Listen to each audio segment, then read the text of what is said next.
Guain bai, gaurko gaiakin lotuko deu. El tema de hoy, como veis, es la economía colaborativa, ekonomia kolaboratzaile berria, eta titulua jarri dugu nuevas formas para antiguas costumbres. Seguramente algunos ya sabéis de qué va esto, pero igual otros no. Y, por ejemplo, pues si yo os contara que si voy todos los días a Beasain en coche, pues y conozco una persona de mi entorno, amigo, familiar o del barrio, que también hace lo mismo, que va todos los días, pues a lo mejor nos ponemos de acuerdo y compartimos el coche. Y vamos los dos. Y compartimos también los gastos. Y esto sería, pues, ganar-ganar, ¿no? Una operación win-win. Eso se ha hecho toda la vida y nos parece normal. Entonces, a cuenta de qué viene la historia de la economía colaborativa y por qué está cogiendo la fuerza que tiene y los problemas y todo lo que viene por detrás. Bueno, hace unos años pues, ha aparecido Internet y Internet, como sabéis, es una cosa que lo enreda todo. Internet es una red y lo enreda todo. Y también el tema del comercio. Y esto que desde el punto de vista económico era una cosa irrelevante, que era pues eso, hacerse favores, acordar, consumir colaborativamente, pues resulta que ahora es un tema que preocupa y ocupa a mucha gente. ¿Y por qué? Bueno, pues porque Internet lo que hace es poner en contacto a mucha gente que tiene capacidades de consumo mayores de las que consume y hay gente que puede beneficiarse de esto. Entonces, esto que antes era muy pequeño, ahora empieza a tener volúmenes que empiezan a ser importantes y es una cultura también que se va desarrollando por muchos países que, bueno, aporta muchas cosas buenas y también pues hay sectores a los que les molesta o les fastidia y realmente hay en estos momentos temas en tribunales que son apasionantes. Algunos de ellos además se van a resolver muy pronto y estamos esperando a ver qué ocurre con estas cosas. En cualquier caso, lo importante es que sepamos qué es lo que hay detrás de todo esto, porque de alguna manera todo esto también nos afecta a nosotros. Todos somos potenciales consumidores, algunos somos consumidores y estamos en estas plataformas, utilizamos estos servicios y tenemos que ser conscientes también de todos los efectos que tiene por detrás estos comportamientos individuales. Por lo tanto, creo que lo que tenemos que hacer es ser conscientes para poder decir responsablemente y hacer o dejar de hacer por las consecuencias que tiene. Para hablar de todo esto, pues tenemos hoy como invitada a Anaís Iglesias, que es una chica, una mujer joven, súper enrollada y de los cuales voy a deciros 4 cosas, porque tiene un currículum, no sé, para la edad que tienes, yo no sé cómo se puede tener tanto recorrido. Es investigadora en Deusto Innovación Social y doctora en Economía y Dirección de Empresas, con un alto interés en proyectos de emprendimiento y de impacto social. Lleva varios años dedicado a la consultoría estratégica en Donosti, en Madrid y en Pensilvania, desde el 2005, siempre ligada a proyectos de intraemprendimiento dentro de la Universidad de Deusto y relacionados con la promoción de nuevas empresas sociales y la investigación en la innovación social. Le interesa el ámbito de la financiación privada de los proyectos, con cuentas de resultados múltiples. Os explica luego más adelante algo de esto. Ella ya ha intentado, hizo su propia startup, aunque no le debió salir como ella quería, pero bueno, seguro que ha aprendido unas lecciones maravillosas y se puede decir que tiene experiencia también en eso. Y en empresas sociales. Y le interesa especialmente la relación de las personas dentro de las organizaciones. Relaciones basadas en la confianza, en la empatía y en la eficiencia. Y como además de esto le da tiempo para más cosas, pues ella misma ha lanzado un proyecto de una empresa social para integrar adolescentes en riesgo de vulnerabilidad mediante el deporte, por ahora el surf, llamado Stocked.on, Stocked.on, hace unos 6 meses. Bueno, se considera una investigadora poco thinker y mucho dar, más de hacer que de pensar, muy comunicativa, humanista y rematadamente optimista. Hasta ahí puedo leer. Más una cosa que seguro que todos estamos de acuerdo, y es que reconoce que el mejor proyecto, lo que mejor ha hecho, ha sido ser madre de 2 niños maravillosos, que estoy seguro que es así y que será lo mejor que vas a hacer en tu vida, seguramente. Besterik gabe, eskerrik asko zuen gurekin izateagatik eta aurrera, hemen gora. Txalo bat.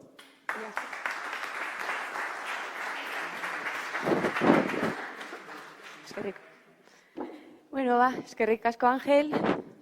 Gehiegi, nitaz hitz egiten, agian. Bueno, ni eskertu nahi nuzen guztiei honea etortzeagatik, zen badakit kompetentzia gogorra eukidugula gaur, lehenengo gauza izan da eguraldi txarra, bigarren gauza agian beste konferentzia hemen dagoen Zarautzen, eta gainera esan didate, ere bai zegoela Madrileko partidua, futbolekoa, orduan ja, para rematar, bale? Hemen gaudenok mila etortzeagatik. Agian, interesgarriagoa agian da horrelako kopuru txikia izatea, zen, bueno, nire partetikan gustatuko litzaidake horrelako eztabaida izatea, ¿vale? Que haya un debate. Yo voy a ir proyectando datos, voy a intentar tener un criterio neutro con respecto a lo que es la economía colaborativa, porque el objetivo que tengo es que entre todos saquemos el criterio, que entre todos podamos decidir y llegar a pensar si existe esta economía colaborativa, si a mí me va a beneficiar o me va a perjudicar y de qué manera va a hacerlo. ¿De acuerdo? Bueno, y voy a empezar lanzando algunas preguntas. Con esta misma pregunta, sí.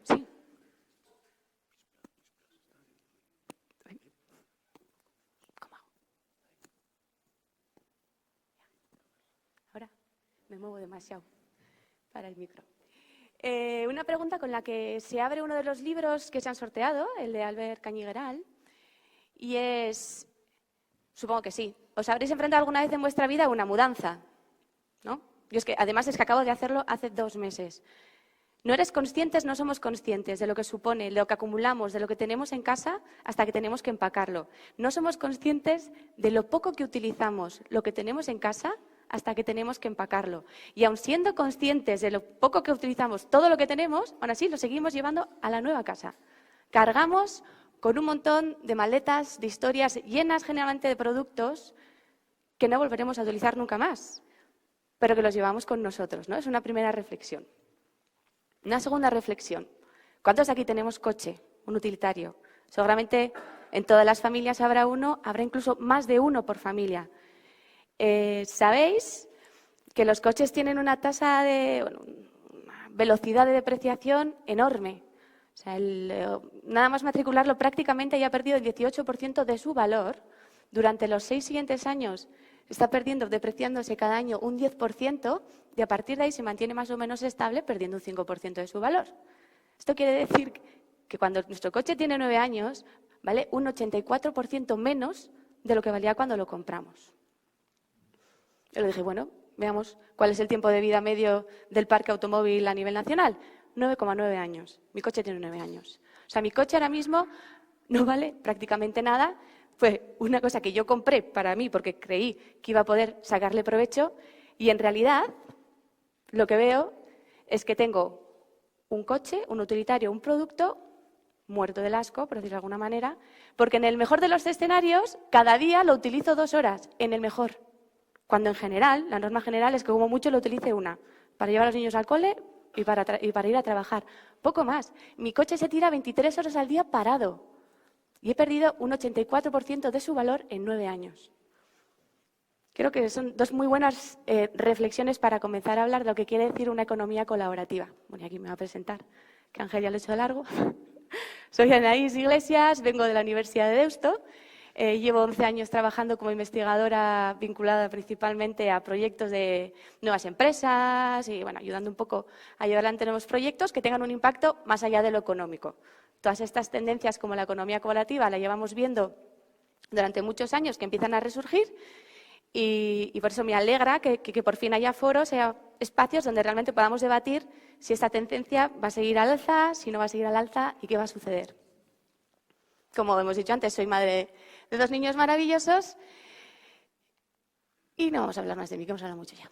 Bueno, entonces, colaborativo. Cuando hablamos de colaborativo, esta presentación ya es colaborativa. ¿Por qué? Porque yo no soy poseedora de todo el conocimiento que os voy a reflejar. O sea, se puede decir que yo he trabajado en equipo, ¿vale? Yo reconozco que mucho del conocimiento que voy a transmitiros hoy ni siquiera es mío. Me lo he cogido prestado, lo estoy utilizando y estoy encantada de hacer lo mismo con vosotros, de cederos para que lo utilicéis cuando consideréis oportuno. No tengo ninguna intención de acumular ese conocimiento. Seguramente estas personas de aquí, que son las referencias, bueno, pues este es Albert Cañigueral, que son los autores del libro, este es Creus, que es el de No somos hormigas, con su equipo. Estos dos son los pioneros, son americanos que hablaron del tema de la economía colaborativa. Entre todos hemos generado este conocimiento. O sea, ya per se el conocimiento y esta presentación es colaborativa. Tenemos más que nunca, más que nunca. Vivimos más que nunca. Podemos prevenir y curar enfermedades más que nunca. Tenemos los mayores índices de alfabetización. O sea, se ve que como sociedad de consumo, como sociedad en general, estamos llegando a unos niveles que igual estamos rompiendo todos los techos de cristal en todo lo imaginable. En el ámbito de consumo ocurre lo mismo. Esto es el almacén de Amazon, uno de los miles de almacenes de Amazon. Tenemos todo lo que queremos en el momento que queremos. Queremos un libro, tenemos un libro. Queremos un coche, tenemos un coche. Queremos determinado juguete, tenemos determinado juguete.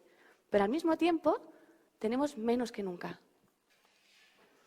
Al mismo tiempo, a pesar de poseer y acumular tanto, nos damos cuenta que esa riqueza ni siquiera está bien distribuida. Y ya no estoy hablando de los conflictos norte-sur, sino en nuestra propia localidad, en nuestra propia región.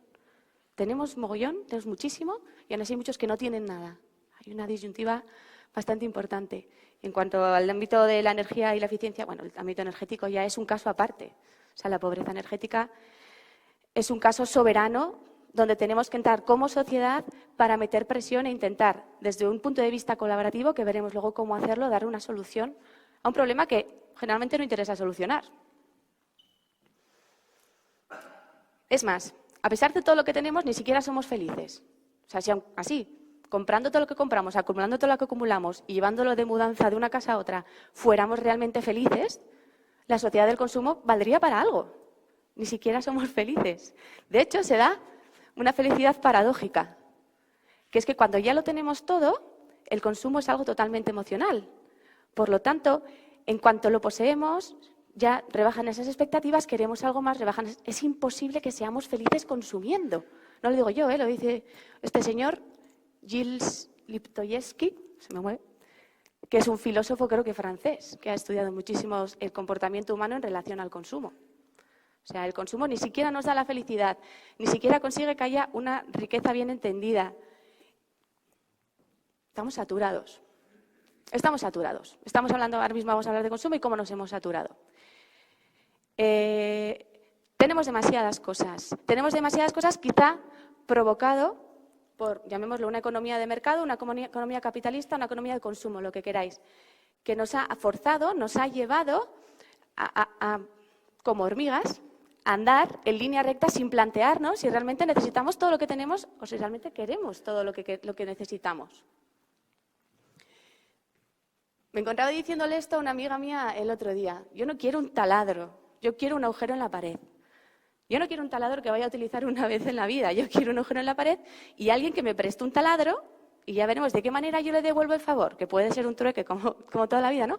Pero yo lo que quiero es un agujero en la pared porque tengo que colgar un cabecero de mi cama. Pues cuando empezamos a pensar de esta manera y empezamos a ver y a ser conscientes de ese nivel de saturación que tenemos, de que esa economía del consumo masivo tampoco nos está haciendo bien a nosotros ni a nuestro alrededor, que estamos consumiendo los recursos naturales del planeta a una velocidad de vértigo y empezamos a plantearnos otras maneras de poner pues, en el mercado, de mover, de que se mueva todo lo que ya existe sin necesidad de producir o de comprar más, ahí estamos hablando de consumo colaborativo. Si yo con mi amiga quedamos en comprarnos un taladro entre las dos, ahí estamos hablando de consumo colaborativo. Si yo, mi coche aparcado 23 horas, consigo encontrar a alguien, y si por favor hay alguien que tenga esa circunstancia que me lo diga, porque a mí es algo que me preocupa realmente, que me lo mueva, aunque sea 2 horitas más al día, para que yo no sienta que estoy perdiendo el valor del coche según pasan los minutos, eso es economía y consumo colaborativo. El consumo colaborativo prima el uso frente a la propiedad. Prima el acceso frente a la propiedad. A ver. El consumo es consumo, se da una interacción entre una o varias personas que tienen un bien de interés común que pueden ir cediéndoselo de unos a otros. Obviamente hay bienes que no se pueden compartir de esta manera, ¿de acuerdo? Tendremos que ir viendo qué tipo de bienes entran en este encaje de consumo colaborativo. Se trata de compartir, intercambiar, prestar, alquilar y regalar bienes que generalmente tenemos apartados o que les damos poco uso. La tendencia es evidente que el acceso vence a la posesión. El acceso es mejor que la propiedad, bajo este punto de vista. Bueno, todo esto que os he intentado transmitir ahora mismo supongo que os sonará. O sea, realmente no estoy hablando de nada nuevo. Esto lo hemos hecho toda la vida. Esto es cuando nos íbamos de vacaciones, yo de pequeña, al pueblo con mi familia, íbamos todos los que podíamos en el mismo coche para compartir gastos. Se ha hecho siempre, incluso a nivel regional, local y aquí más todavía en Euskadi. Auzolan, el compartimiento cooperativo y colaborativo de no solo las tierras, sino también el patrimonio de los pueblos y cómo se repartía entre todas las personas que participaban la producción, reforzando la economía local, reforzando los lazos regionales, de los vecinos, vecinales, trabajando esa confianza. Todo eso con el tiempo se ha perdido. O sea, no estamos inventando nada nuevo. Entonces, ¿por qué hablan de ello como una innovación social? Es decir, ¿dónde está realmente ese punto de inflexión en el que esto es una bomba que explota y es una tendencia y se habla de economía colaborativa? Pues el gran detalle, el gran cambio, el gran punto de inflexión es la escala que está tomando. La escala que está tomando. La dimensión de este mercado colaborativo, principalmente gracias a Internet y las nuevas tecnologías. Es muy curioso, volviendo al Auzolan, cómo se ha ido perdiendo, sobre todo entre nosotros, esa confianza en el prójimo, en el vecino, en el de al lado, para realmente llegar a un punto común, de encuentro común, donde los dos nos sintamos cómodos para compartir. A mí me han educado en desconfiar. Desconfía del señor que te da el caramelo, por decirlo de alguna manera. O sea, me han educado para tener miedo de la persona que tengo enfrente. Añadimos a eso la tecnología. La tecnología entendida como, por ejemplo, el acceso a Internet. Algo que es bastante frío, ¿no? Que impone, que tú no sabes con quién estás hablando y de qué manera estás hablando con esa persona. Pues resulta, paradójicamente, que la tecnología está ayudando a generar más confianza. Y está abriendo puentes entre dos personas que están separadas a una gran distancia para que puedan realmente compartir y para que confíen la una en la otra. Esa es la gran revolución y esa es la gran innovación social. Y todo eso sin intermediarios, directamente, una persona con la otra. Que yo no tengo un taladro aquí, pero seguramente alguien, que el taladro no es el mejor ejemplo, pero bueno, en Barcelona tiene un taladro en desuso y me lo puede dejar. Y gracias a Internet yo puedo confiar en esa persona porque gracias a Internet conozco sus datos, su reputación, han hablado bien de ella, me lanzo, confío y yo le cedo o me cede el taladro y luego se lo devuelvo. La confianza, la gran innovación social que hay detrás de la economía colaborativa es que de nuevo está sentando las bases de la confianza. O sea, a nivel antropológico, esto es la bomba. Las generaciones como la mía, que hemos perdido totalmente el sentido de la cooperación, que hemos perdido ese tú a tú, que al final se tenía en los barrios, en los vecindarios. Es que ya no hay vecindarios, ahora son grandes ciudades. O sea, lo normal es que nos movamos mucho y muy pronto. Estamos volviendo a conectar con esa parte del ser humano que es tan nuestro, que es la confianza. Y todo eso gracias a Internet. Ahí está la verdadera revolución. Y es la verdadera revolución de la economía colaborativa. Por el sistema de recomendaciones, como os he contado. Ahora es muy sencillo entrar a una página web y obtener calificaciones de personas como nosotras con respecto a un producto, a una empresa, a un servicio, o incluso una persona.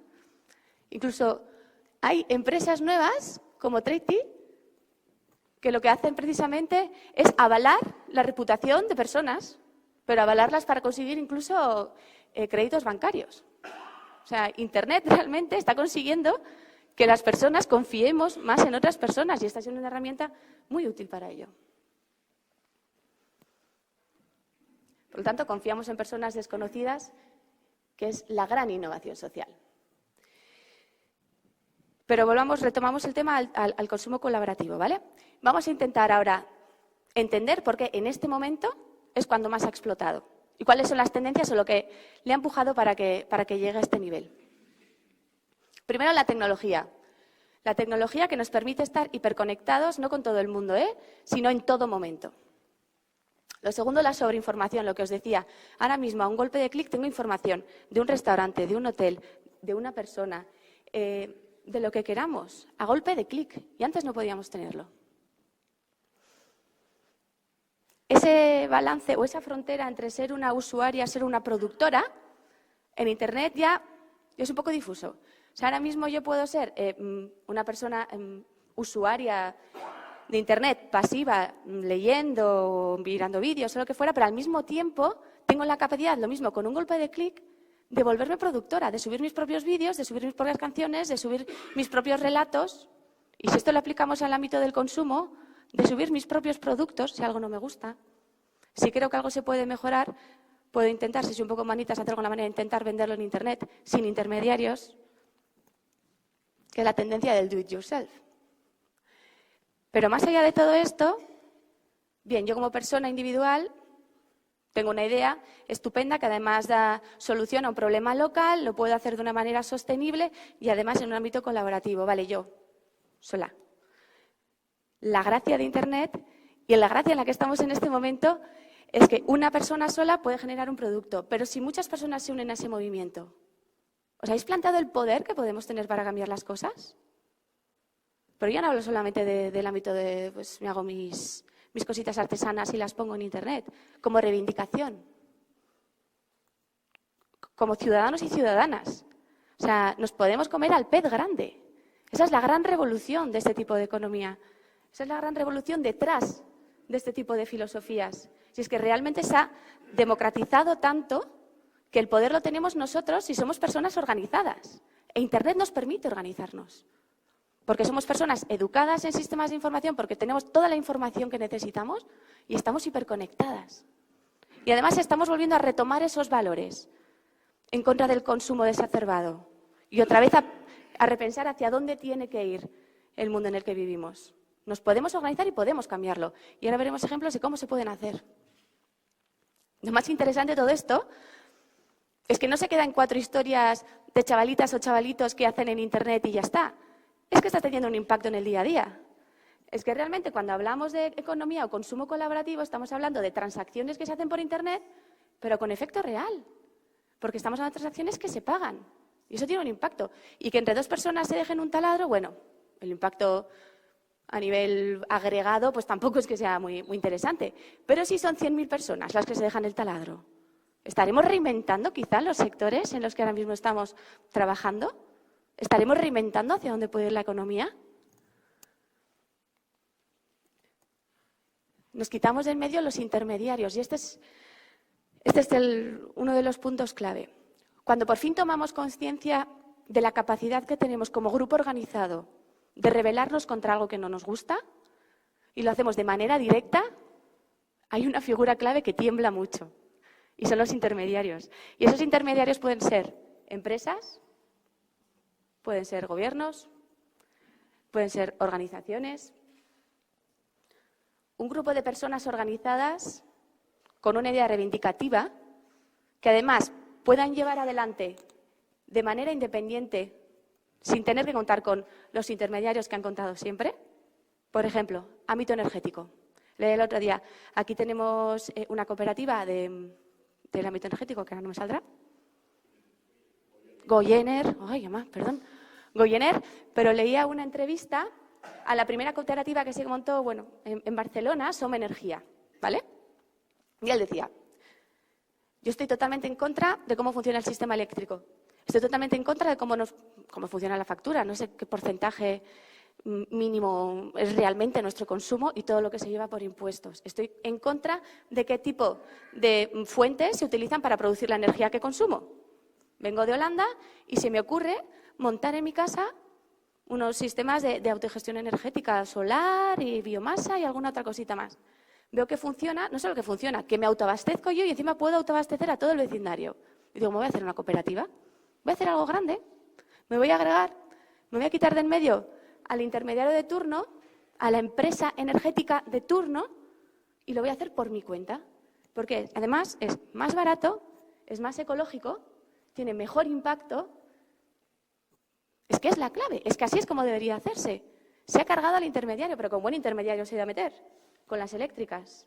Y menudos problemas y juicios que tienen ahora, que es que no solamente graban que tú produzcas tu energía, sino que graban hasta cuando haces sobreproducción de energía, que donas.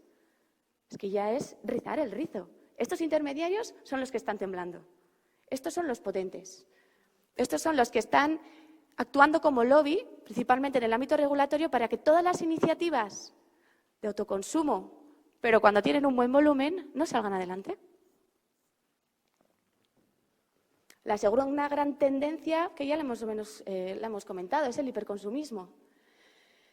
Consumimos anualmente, y es una horquilla súper amplia, ¿vale? Pero pongámonos en el lado optimista. Anualmente el 50% de los recursos naturales, que por supuesto no reponemos. Pongámonos en la negativa, el 90%. Es una horquilla enorme.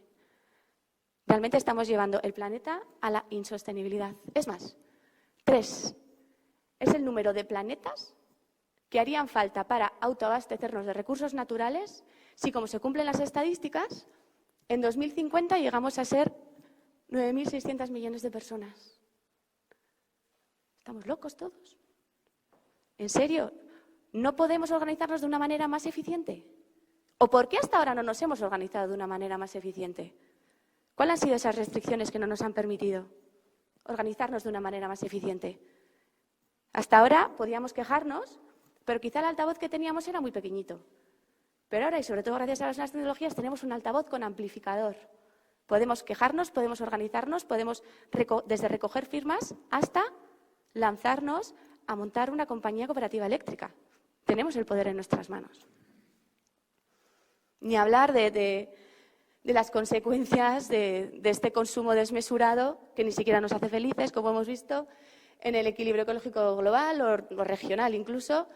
Y así hablamos de las disparidades sociales, ni os digo, en el ámbito familiar. El ahorro que supondría para las familias, el poder acceder a recursos que son necesidades básicas de una manera mucho más barata, en principio, ¿verdad? En fin, el tercer punto que ha empujado todo este movimiento son las generaciones, X y Millennial, los que estamos, bueno, en principio ahora moviendo todas estas. Me hace mucha gracia porque generalmente cuando hablas de esto la gente piensa, bueno, estos chavalitos, los millennials, ¿no? Los que tienen entre 25, 30 años, que son los echados para adelante. Sí, y ese perfil de usuario es muy interesante para testar este tipo de historias. Pero realmente, la franja de 35 a 44 y más cercana a los 44 son los que están empujando este tipo de iniciativas. Los que realmente están consumiendo de manera colaborativa, los que están diciendo, yo no quiero el coche, yo lo que quiero es poder transportarme. Pues utilizo una de las plataformas que me ponen en común, me ponen en contacto con una persona que hace el mismo trayecto que yo y que además pone el coche. La mayoría se encuentran en grandes ciudades, pero no porque allí sean más echados adelante que aquí, no, simplemente porque la mayoría de nuevos proyectos que surgen alrededor de este tipo de innovaciones se hacen en ciudades grandes, pero por quórum, o sea, no hay por nada más, ¿vale?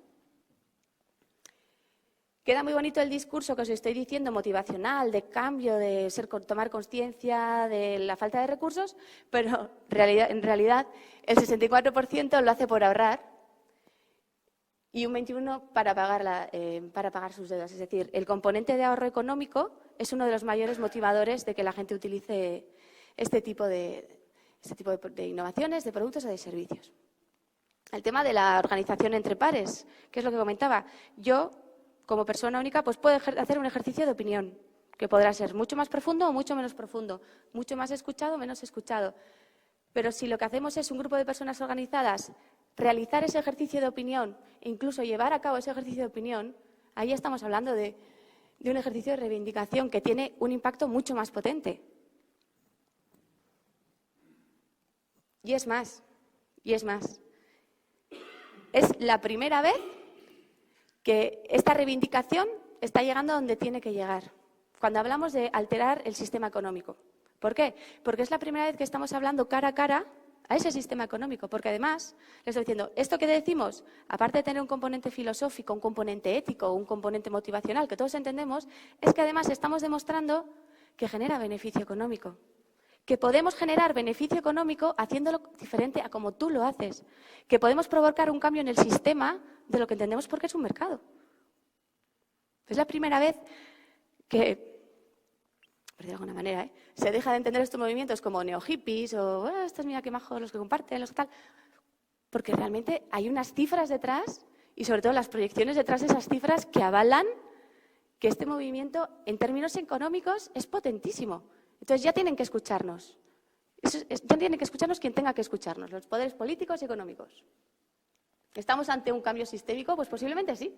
Posiblemente esto que parece la tontería de compartir el coche, lo que esté poniendo en evidencia es un sistema de consumo saturado e ineficiente, con un montón de recursos desaprovechados que no hay manera de volver a utilizar y se está buscando la manera de poner en movimiento todos esos recursos de la manera más lógica posible y la más inclusiva posible. Lo que estamos diciendo es que quizá hay que cambiar la manera de entender cómo funciona el capitalismo y por qué tenemos que consumir tanto. Simplemente igual tenemos que cambiar esa manera de entender el crecimiento. Otro ejemplo, por ejemplo. Este es un ejemplo real, es un teléfono, yo lo tenía, un Fairphone, ¿vale?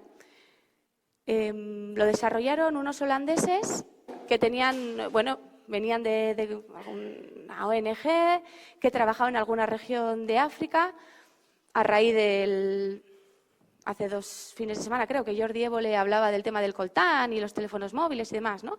Entonces llegaron con esa preocupación.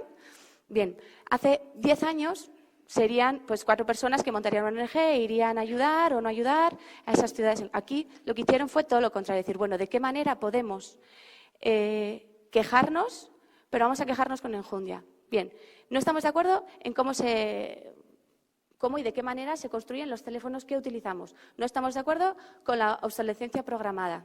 Ya sabéis que generalmente a los 2 años, tengas el móvil que tengas, te va a cascar por A o por B.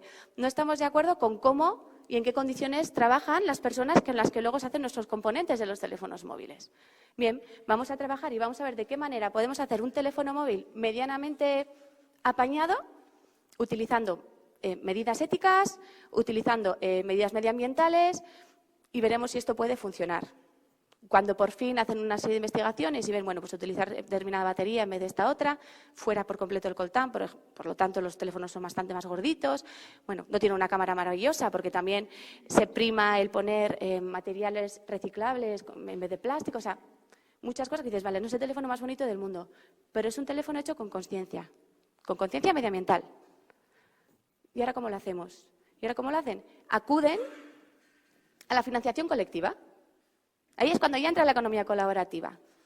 Muchas pequeñas personas les adelantan la compra del teléfono para que ellos lo puedan fabricar. Y yo fui una de ellas. Yo puse, pues no sé, lo que costaba, los 200 euros que costaba el teléfono en su día, como una precompra para que ellos lo pudiesen fabricar. O sea, esas personas no solamente se quedaron quejándose, sino que intentaron cambiar el curso de las cosas y utilizaron toda la corriente que hay detrás de las nuevas economías y la economía verde para dar realmente un cambio en un sector como es el de fabricación de teléfonos, que todos sabemos además que es bastante potente. Es un ejemplo real y funciona. Y llevan por la segunda, esta es la segunda jornada, el mío es más patatófono todavía. Pero con esto os quiero decir que podemos organizarnos para provocar cambios mucho mayores de los que pensábamos en un principio. El último punto, por supuesto, es la crisis económica. O sea, de media, los salarios hasta 2014, desde que estalló la crisis, se redujeron un 7,24% de media. Eso quiere decir que la horquilla es bastante amplia. O sea, ya rondará el 20% en la mayoría de los casos. El poder adquisitivo también disminuye. Familias enteras, por ejemplo, sin poder ir de vacaciones, sin poder, pues pobreza energética, sin poder optar al transporte de sus hijos y sus hijas. Todo esto sucede. Entonces, estas personas también, cuando llegan oportunidades desde las nuevas economías, como puede ser la economía colaborativa, y hay una plataforma que permite que tú alquiles, porque si vives con tus hijos en una casa no te apetece tener a un inquilino que no conoces igual los 365 días del año. Pero si una plataforma te permite que haya inquilinos cada 2 fines de semana y con eso consigues pagar tus facturas, pues allá que vas de cabeza. O si eres una familia con 3 hijos y llevas 2 años sin poder salir de vacaciones y te metes en Couchsurfing, en una plataforma que hablaremos después, y te vas gratis con el alojamiento puesto a tu lugar de vacaciones ideal, que puede ser París, puede ser lo que sea, eso es maravilloso. Eso es realmente solidaridad. Eso es realmente una economía colaborativa. Entonces, ¿cuál es la auténtica revolución aquí? La auténtica revolución, primero, es que nos estamos empoderando como consumidores, desde el punto de vista del consumo, para cambiar el propio consumo. Es que es maravilloso. Hasta ahora nos habían dicho cómo y de qué manera teníamos que consumir, qué teníamos que comprar. No se te ocurría ponerte a fabricar un teléfono, es que no te entraba en la cabeza. Digo, pues ¿y yo cómo voy a financiar esto? ¿No? Ni cuándo hacerlo. Tenías que comprar cuando estaba en la tienda, ¿no? Ahora puedes hacerlo con un trueque a largo plazo, puedes hacer una precompra, puedes comprar cosas de segunda mano. Estamos adquiriendo un poder para cambiar el consumo desde el consumo que hasta ahora no era impensable. Era impensable. Y no solamente hablando de economía colaborativa, hay una corriente, o sea, economía colaborativa, el consumo colaborativo lo enfoca desde el punto de vista de yo como consumidor o consumidora, qué puedo hacer y de qué manera puedo cambiarlo. Pero además de esto tenemos otras muchas corrientes en el mismo sentido. La economía verde, tema medioambiental, la economía circular, que lo que pretende precisamente es optimizar muchísimo todo el proceso de reciclaje de un producto. Tenemos, por ejemplo, la economía del bien común, que igual tiene un punto de vista más filosófico, pero al final lo que hace también es, regular de alguna manera incluso cómo se entiende que tiene que ser una empresa, cómo se entiende que tiene que funcionar a nivel legislativo una localidad en concreto, qué valores hay detrás de esta economía. Tenemos incluso, desde el punto de lo que me toca igual más a mí, ¿no? Desde la educación. Ahora ya no se le dice a los alumnos y a las alumnas, este es el tipo de empresa que tenéis que construir, este que busca el rendimiento económico. Para nada. Ahora mismo se dice que una empresa es aquella que además de rendimiento económico también, que parece que se nos había olvidado, tiene que tener y aportar a su entorno local un retorno medioambiental, un retorno social, intentar que las contrataciones sean de alrededor, intentar dejar pozo.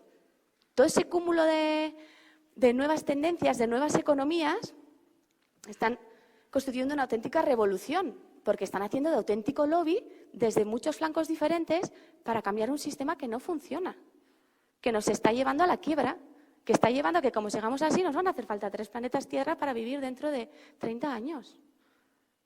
Es alucinante. Y dentro de ellas, la economía colaborativa. Que esto que empezó siendo, lo que os decía, un juego de neo-hippies, pues bueno, hoy en día ya mueve unas 26 millones de dólares en retorno económico y se calcula que puede llegar a los 335.000 millones en 2025, que tampoco es de aquí a tanto tiempo, ¿eh? Es un estudio de PricewaterhouseCoopers de hace un par de años. O sea, estamos hablando de que todas estas pequeñas iniciativas de gente que quiere provocar pequeñas revoluciones en su sector desde lo colaborativo están generando un potencial de mercado alucinante en muy poquísimo tiempo. Porque cada vez somos más los que nos sumamos a ello desde las diferentes ópticas. Hay autores que hablan más que de revolución, de renacimiento, ¿no? De un cambio de escenario, donde hay factores clave, ¿no? Pasar de un yo a un nosotros, por ejemplo.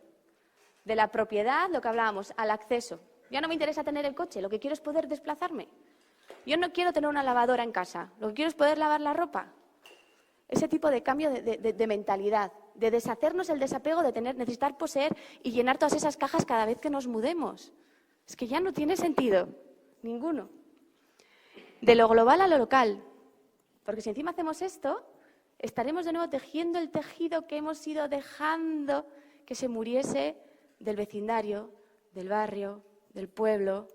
Yo tuve la suerte de criarme en un barrio, pero creo que fui la última generación. O sea, de ahí desapareció. Y la maravilla y lo que se generaba a nivel social y cómo te empoderaba el sentimiento, o sea, eso hay que recuperarlo. De la centralización a la distribución. ¿Por qué? Porque lo que hacía una gran eléctrica, ahora lo pueden hacer 20 pequeñas cooperativas. De una manera mucho más eficiente, incluso con unos excedentes de producción de energía que ya les gustaría a las grandes empresas. Pasamos de competición a colaboración, o se supone que deberíamos pasar de competición a colaboración.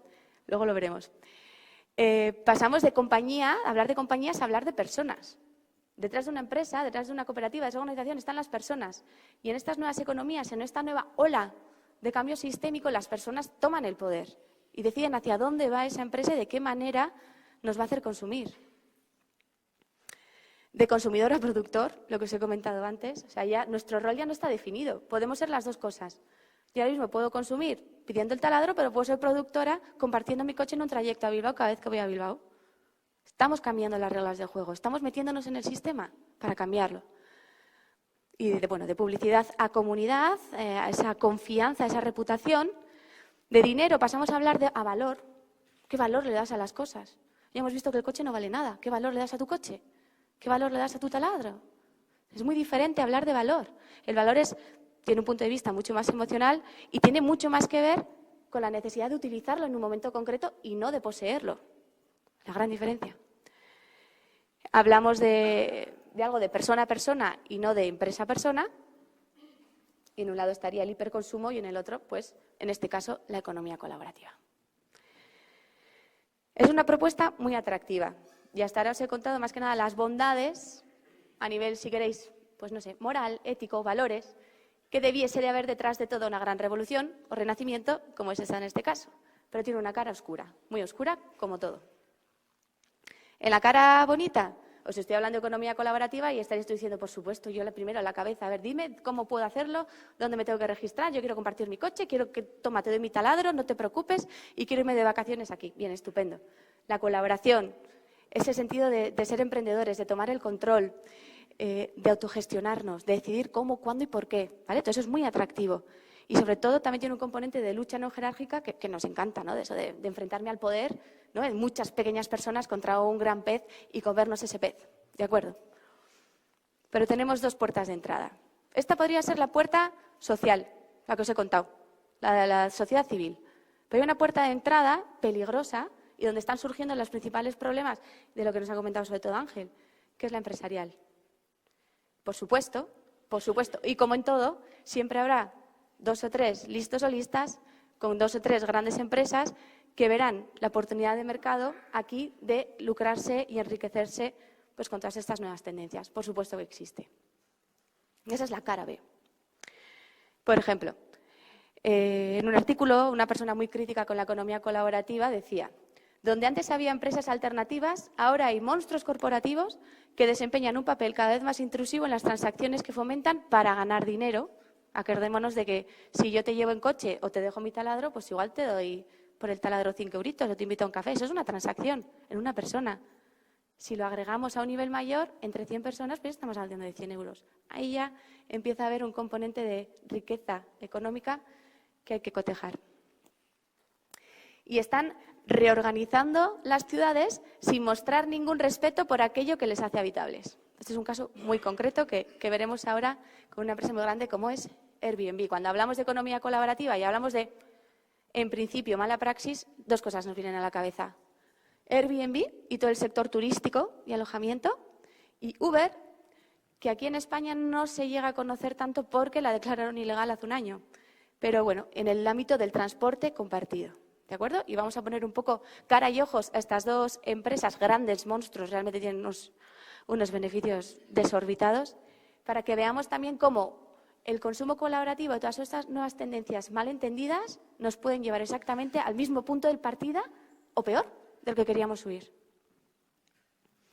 Airbnb es una plataforma, ¿la conocéis?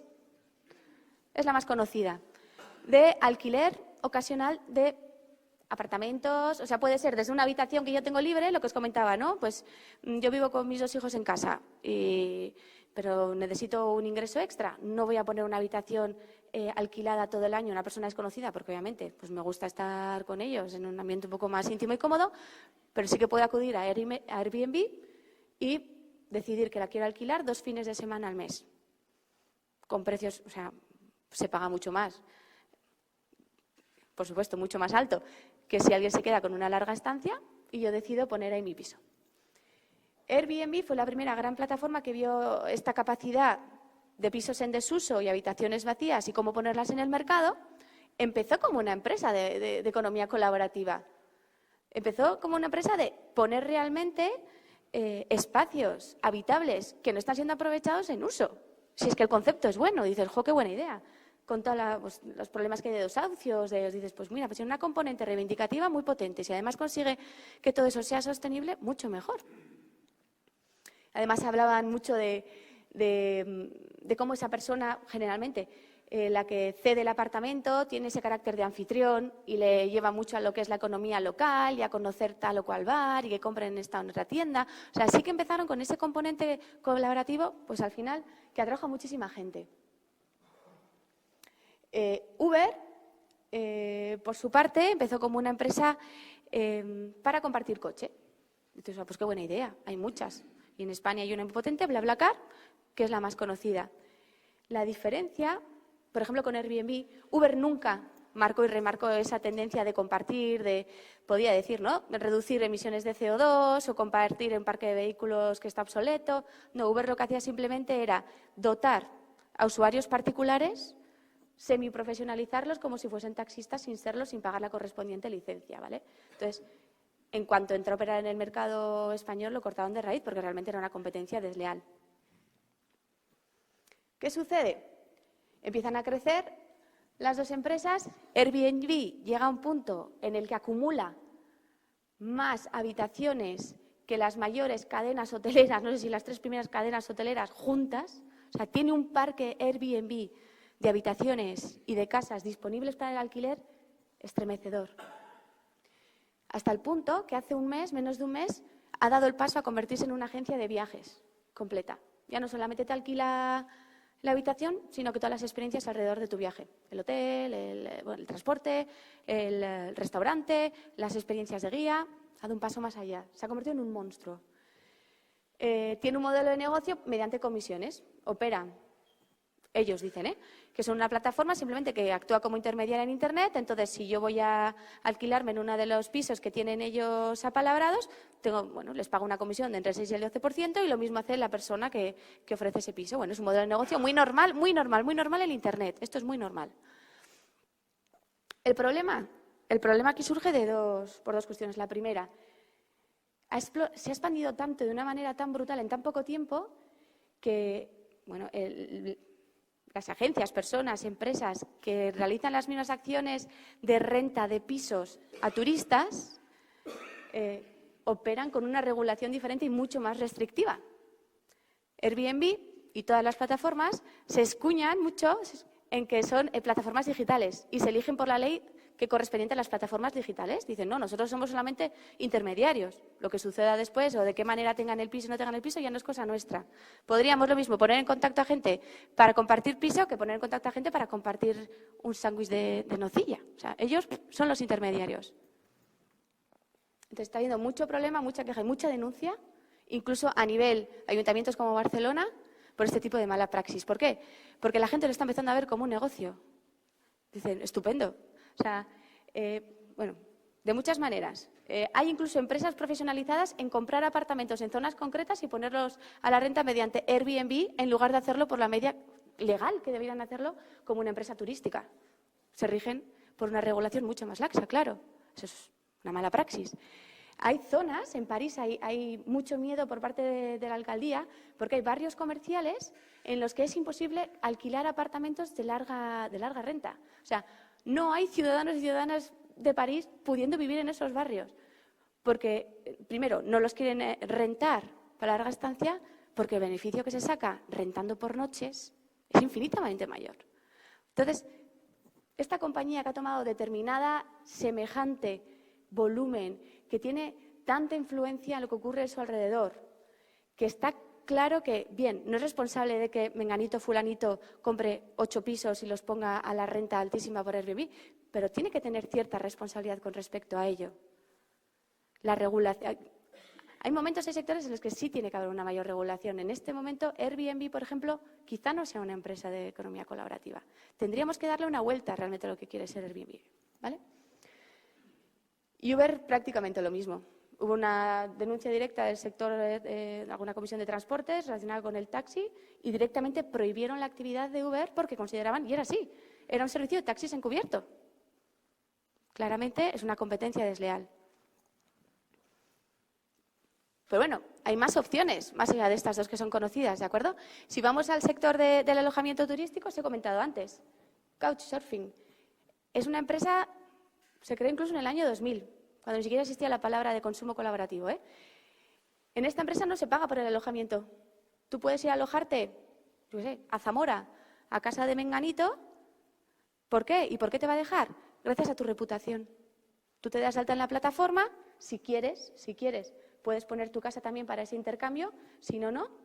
Y según vas ganando puntos y vas ganando reputación, te permite ir moviéndote de manera gratuita, viajar de manera gratuita. ¿Para qué vas a comprar, una segunda residencia si tienes todas las residencias del mundo para ti, si quieres? Es un concepto de ¿por qué voy a tener que comprarme la segunda residencia aquí si puedo utilizar la que yo quiera? Y además solo me piden confianza. Y esa confianza a través de Internet es que no me tienen ni que conocer. Es una barbaridad y funciona estupendamente. Funciona estupendamente. Couchsurfing suele ser más de habitaciones, ¿eh? Empezó con te dejo el sofá y bueno, ya fue un poco cambiando a te dejo la habitación. Lo que puede ser realmente disruptivo es no cambia la casa por completo. Trueque de casas. Y puedes elegir qué tipo de casa. Hombre, obviamente yo con mi cajita de cerillas de 50 metros cuadrados no voy a pedir una mansión de 3 millones de dólares. Obviamente hay que tener un poquito de orden. Pero no, que es otra empresa española, nacional, que funciona con ese intercambio. Gratuito. Y funciona igual, eso es colaborativo. Luego sí que hay casos muy chulos y muy bonitos con respecto, por ejemplo, a Airbnb, de momentos que hay unas catástrofes naturales. Entonces, todos los dueños de la zona que tienen apartamentos en Airbnb los ceden. Por supuesto que hay historias bonitas. Pero bueno, ¿cómo podemos ver que dentro de un mismo sector hay dos caras de la misma moneda? ¿Cómo lo controlamos? ¿No? ¿De qué manera podemos realmente controlar que Airbnb realmente se reconduzca y vuelva a ser una empresa de economía colaborativa y que trabaje de una manera, dentro de la legalidad? O por lo menos intentar saltarse tan heavy las reglas. O sea, que no se vea tanto morro. ¿De acuerdo? Y en el ámbito del transporte, Uber claramente, aquí lo descartaron. Aquí la empresa más potente, pero que está pendiente que salga una sentencia en 1 o 2 días. Yo estaba mirando y a ver si salía, no ha salido, es BlaBlaCar. BlaBlaCar era una plataforma en la que simplemente no ganaba nada BlaBlaCar, hasta 2014. Ponía en contacto a personas, pues yo me quiero ir a Bilbao, yo también, pues quedamos 4 personas en común y ya nos arreglamos y nos repartimos los costes del viaje. Yo pago la gasolina, tú pagas el peaje y tú pagas tal. Y ahí se quedaba todo. Era todo totalmente legal, era totalmente economía colaborativa. ¿Qué sucede? En 2014, obviamente, tienen que empezar a ganar dinero. Luego veremos que casi todas las empresas de economía colaborativa son deficitarias. Tienen que empezar a ganar dinero y entonces empiezan a cobrar una comisión cada vez que realmente se da ese encuentro entre viajeros. ¿Qué sucede? Bueno, luego os lo contaré si queréis más. Bueno, ¿qué sucede? Que empiezan a adquirir un volumen tal. Me estoy adelantando algunas transparencias, pero bueno, actualmente tienen aquí en España 3 millones de usuarios, BlaBlaCar. Las compañías de autobuses están temblando.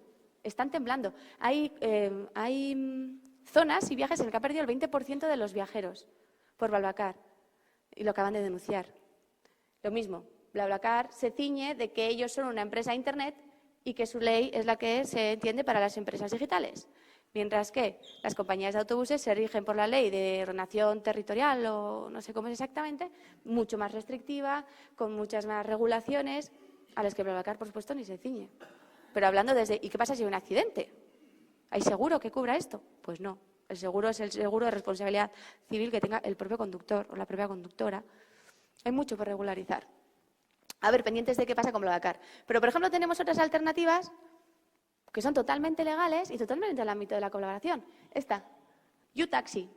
Es una aplicación que te bajas para compartir los gastos de un taxi. Eso es maravilloso. Cada vez que yo de Irún venía de Farra a Donosti, era una pasta, y encontrar a alguien que compartiera taxi conmigo era una locura. Bueno, pues bajas la aplicación, yo quiero ir acá, yo quiero ir acá, y compartes gastos. Esto es perfectamente legal. Más disruptivo todavía, Bluemove. Es una empresa también de compartir transporte, ubicada en Madrid, que tiene un proyecto que es súper disruptivo, que es el coche de la comunidad. Compras un coche, que es lo que a mí me encantaría poder hacer, porque tener el mío ahí muerto, la verdad, que me da mucho cargo de conciencia. Comprar un coche para el vecindario.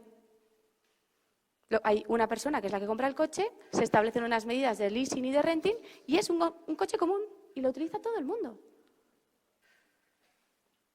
Como todos coincidan en la misma hora de entrada y salida, pues bueno, no tiene mucho sentido, ¿no? Pero vamos, yo es que en mi vecindario creo que la única que baja de 60 años soy yo. No creo que tengan los mismos horarios que yo. Entonces no hay ningún problema, me iría genial. Esto está funcionando en Madrid.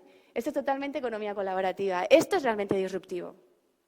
Esto es realmente plantearte cómo cambiar el sistema. Realmente ser eficiente con lo que hay, que no tenemos que tener más. Hay que ser eficiente con lo que tenemos.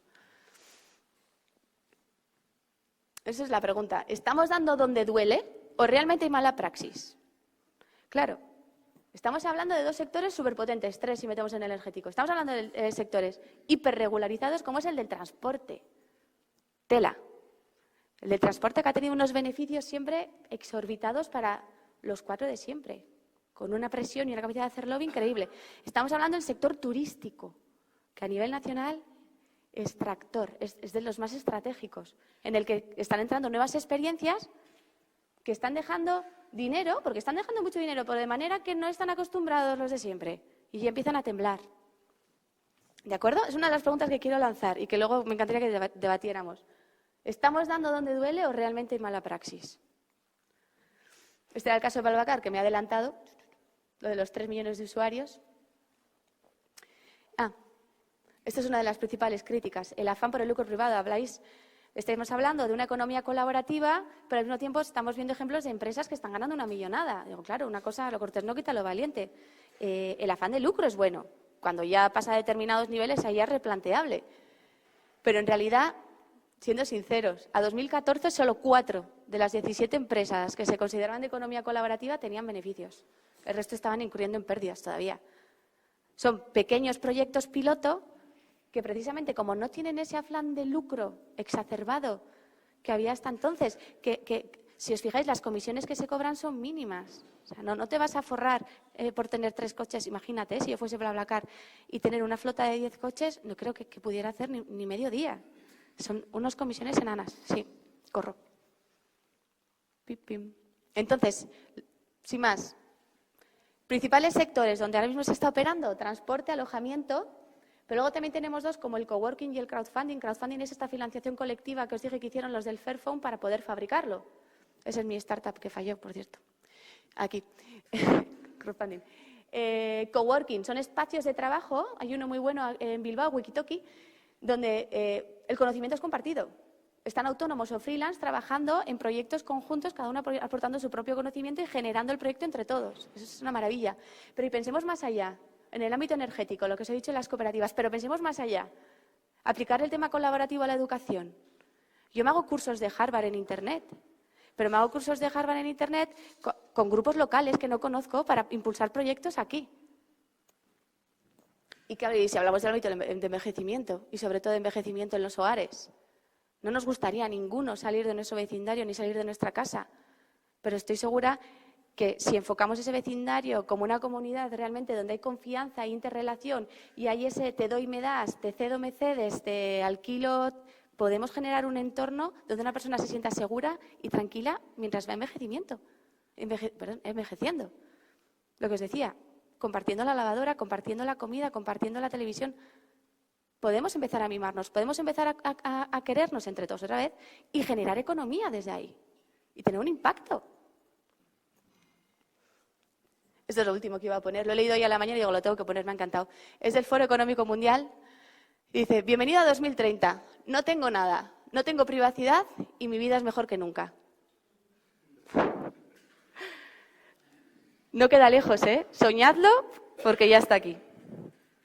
Y poco más, chiquitos. Muchas gracias.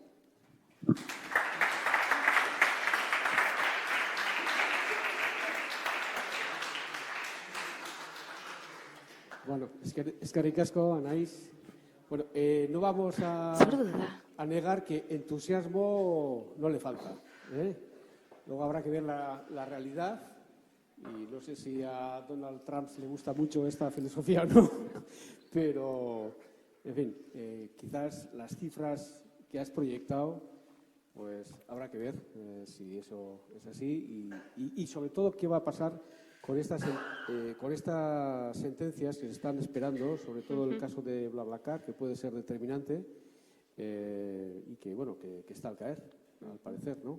Eso puede marcar lo que puede ser los próximos años en torno a este tipo de empresas. Es el mismo juez que el caso de Uber, entonces, bueno, no pinta bien en principio.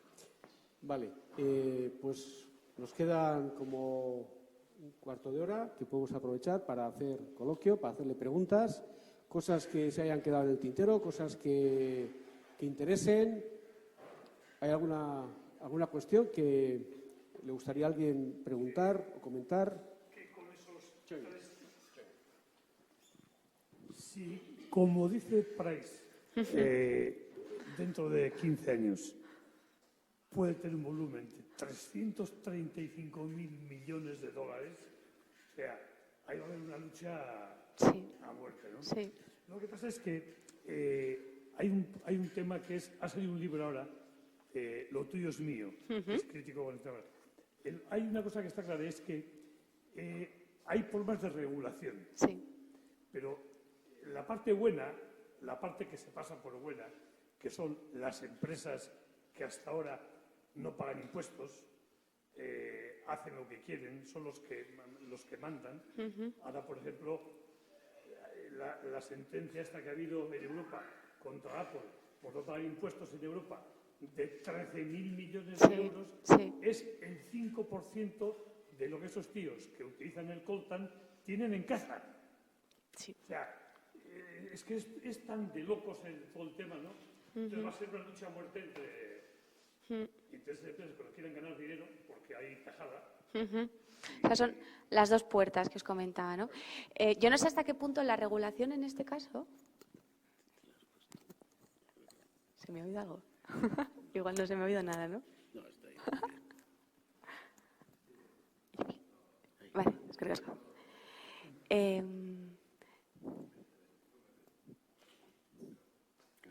Bueno, tengo bigotillo, no pasa nada. Estamos en Movember, ¿no? Venga. ¿Qué te iba a decir? Eso es lo de las dos puertas de entrada. Pero es que no nos olvidemos que había una transparencia ahí con un montón de logos. O sea, hay como 50 logos, de esos logos solo 2 están haciendo esa mala praxis. Yo creo que la regulación hay que hacerla, pero precisamente para detectar ese tipo de comportamientos de mala praxis, de no ética, es que al final es empresas que están operando de la manera que queremos erradicar en estas nuevas economías, que son el afán de lucro, el todo por el todo, todo vale. La regulación debería ser muy estricta con eso, pero al mismo tiempo lo suficientemente laxa como que para las nuevas empresas no tengan problemas para despegar. Es que estamos dando en los sectores que duelen, en los más regulados, en transporte, en turismo, en energía, donde nadie se ha atrevido a meterse.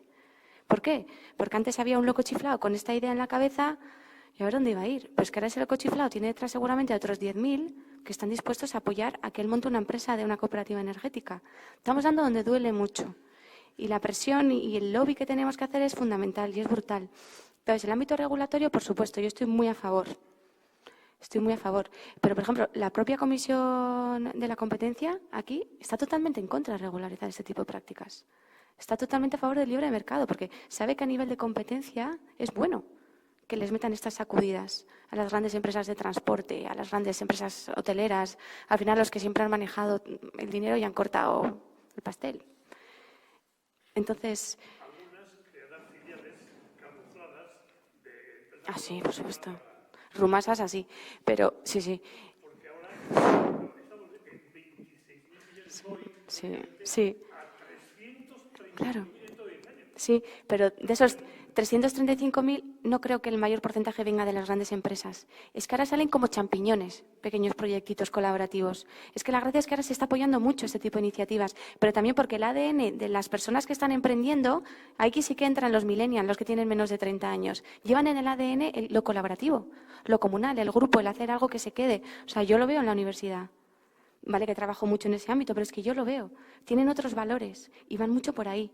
Y van mucho por hacer proyectos pequeñitos pero que tengan un impacto muy fuerte en lo local. Y yo creo que de ahí van a venir la mayoría de esos 336.000. Habrá, como no, siempre las 2 o 3 excepciones que se salgan de la campana, pero... Bueno, ¿alguna pregunta más que haya por aquí? ¿Alguien que quiera aclarar alguna aclaración? Hemos venido viendo noticias, oyendo noticias de desastres relacionados con la fabricación del textil, edificios que se caen en la India, luego no sé qué, luego que los sirios que pasan a Turquía son explotados, pues la mano de obra infantil. Se ha detectado en el mercado, porque vemos las marcas que son,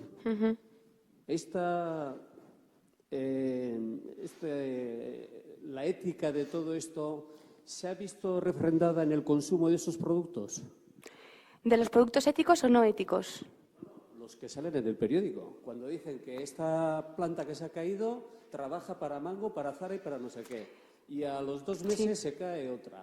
Hay y mucha ahora presión. Los niños trabajan para otra de los mismos. Hay mucha presión social que está haciendo que incluso en pocos meses se haya desarrollado una etiqueta que marca la ropa que está hecha en puntos éticos, pero es que encima las grandes cadenas, por ejemplo, no sé si es H&M o alguna de estas, están poniendo esa etiqueta. O sea, se está cambiando poco a poco. ¿Por qué?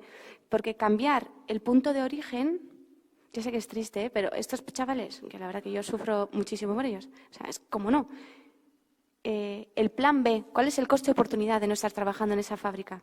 O sea, el problema no es tanto que, y lo es, porque yo creo que también están viviendo muy bien como vienen, que esas grandes empresas den el salto, den el cambio e intenten hacerlo de otra manera y de una manera ética, con unos salarios más justos y tal. Eso implicaría, aunque no lo... es que es de sota caballo rey, cerrar X plantas, mandar X chavales y chavalas a la calle. ¿Y cuál es el plan B de esas personas? Yo creo que ahora mismo se está haciendo mucho movimiento desde aquí y va mucho más lento porque la recolocación de todas esas personas que están trabajando, me da igual en qué calidad infrahumana, ¿cuál es ese plan B? ¿Qué hacen con ellas? O sea, hay mucha conciencia social, las marcas están entrando en el juego, los consumidores y las consumidoras también somos conscientes de eso. Y yo soy la primera que cada vez intento ir menos a esas marcas, miro más en Internet, que es donde vienen las nuevas empresas que realmente son éticas y conscientes, pero hay una problemática de fondo que es brutal. Y es que aunque nos parezca el horror, no tienen otra opción. Entonces, hasta que veamos cómo solucionar eso, creo, va a ir mucho más despacio que lo que podamos hacer nosotros desde aquí. Que por supuesto que llegará, porque hay una corriente y estamos haciendo de lobby, cada vez son más las voces, y cada vez son más las compañías que ya digo que están cambiando o que están lanzando líneas. La línea Eco, la línea Natur, o sea, están poco a poco. Pero es un problema de fondo bastante complicado.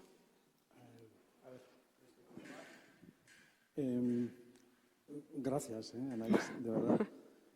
Volviendo al tema de la economía colaborativa, vamos a ver, la regulación es necesaria por muchas razones, pero también es verdad que el instalado siempre está en contra está a favor de la regulación para la no entrada de competidores. Pero, bueno, esto un apunte. La cuestión que quería plantear es cuando BlaBlaCar hace un servicio magnífico, las preguntas que yo me hago son, vamos a ver, ¿no se está produciendo una privatización de la economía?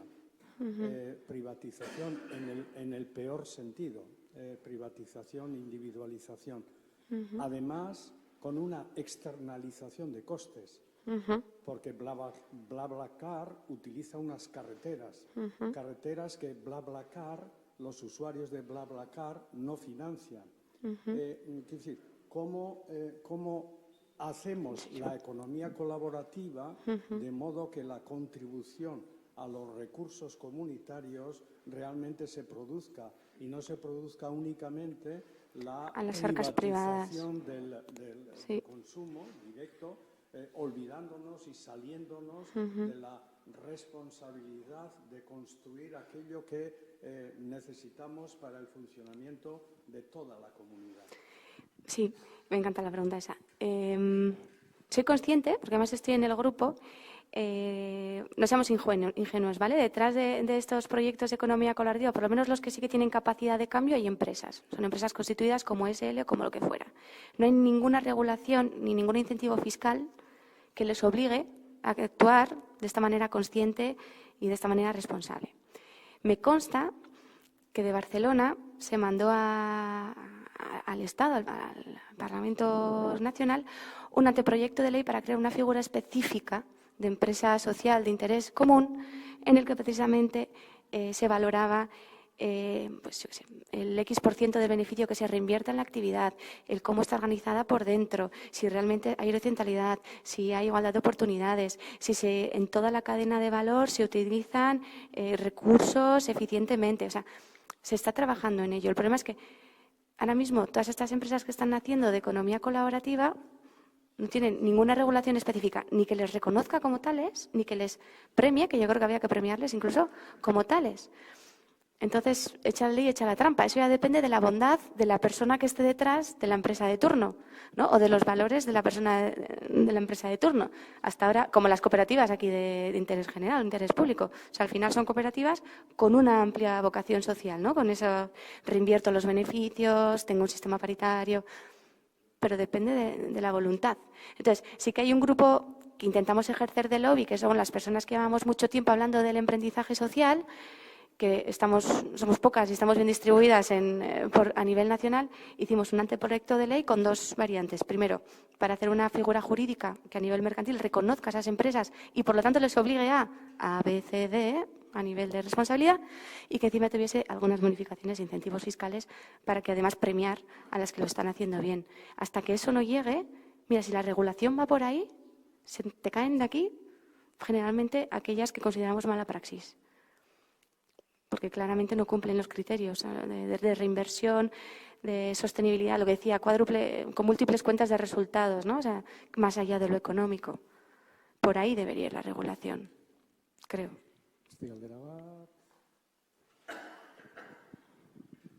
Hola, Anais. Dos cositas. Una, que has comentado que prima el uso, el acceso a las cosas frente a la propiedad. Este es un tema que me parece que es muy revolucionario, y luego comentabas que se está dando mucho en los millennials, en la gente joven, ¿no? Quizá porque no están tan aferrados a la propiedad, y el poder disfrutar de tantas cosas sin aferrarse a ninguna está más cerca de ellos, ¿no? Y en cambio los que tenemos más edad tenemos que ir cambiando hacia esa mentalidad, ¿no? Ese es, yo creo, que un trabajo que tenemos que ir haciendo, ¿no? Sí. Si quieres desarrollar un poco esta idea. Y luego la otra, por lo menos a mí que me genera mucha esto, es la de la confianza. ¿Cómo generas esa confianza? ¿Cómo se va haciendo esa confianza?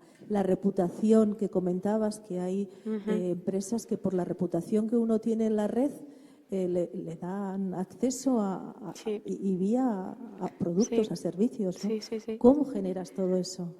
Las dos están hiladas.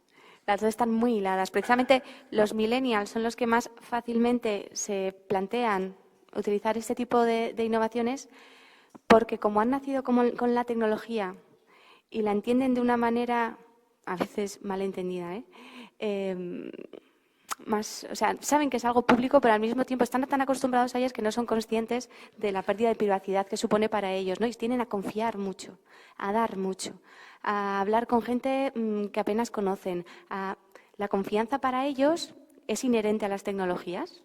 Nosotros, como somos anteriores a las tecnologías, vemos ese miedo, ese a ver quién está hablando contigo y qué quiere y qué hay detrás, ¿no? Tenemos mucho más trabajo por hacer para ganar esa confianza.